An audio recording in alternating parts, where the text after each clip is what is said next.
So what happens when a business owner dies without a business succession plan or something in place? Or also in the case of a divorce or other event that happens in life.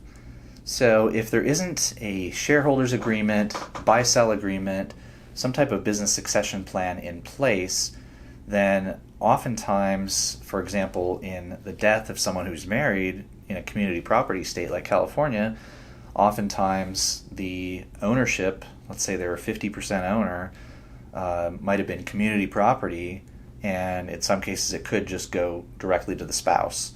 So your partner dies, your business partner dies, and suddenly their spouse becomes your 50% partner, or possibly they had a trust or a will that said ownership of the business is going to be transferred from them to their 19-year-old son who doesn't know anything about the business.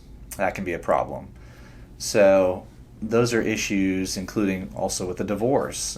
If somebody divorces and the spouse who's not involved in the business possibly wins in court and gets assets, including ownership of the business, suddenly the partner that you had in the business is no longer there, and their spouse might be the one that has ownership and can vote on things of how the business is run. But there are ways to protect against having someone that you don't want involved in the business becoming an owner or manager.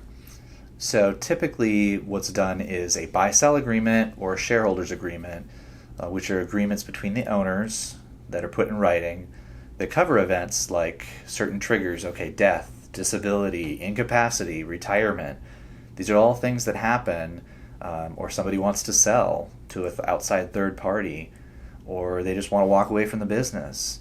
These are things that need to be thought about and prepared for, because it's like a business divorce. You need to plan for them because these things happen, and they happen frequently. And everyone says, oh, we'll figure it out, but it typically ends up in court and costs everyone way too much money, and the business could go down the drain in the meantime. So you want to make sure that you have buy-sell agreement, shareholders agreement, business succession plan, something in place that says, hey, what's going to happen if one of us gets hit by a bus, if one of us gets COVID and dies, or gets stuck in a hospital and we can't communicate with anyone for 3 months, or on a ventilator. What's going to happen to the business? Who's going to control it, operate it, own it? These things are what are covered in business succession plans, which are usually ancillary to someone's estate plan. So when they do their living trust or their will, these are things they should be thinking about as well, in terms of the business, what's going to happen to it, and plan for an orderly transition to new owners, whoever that might be. And that's what a business succession plan will do for you.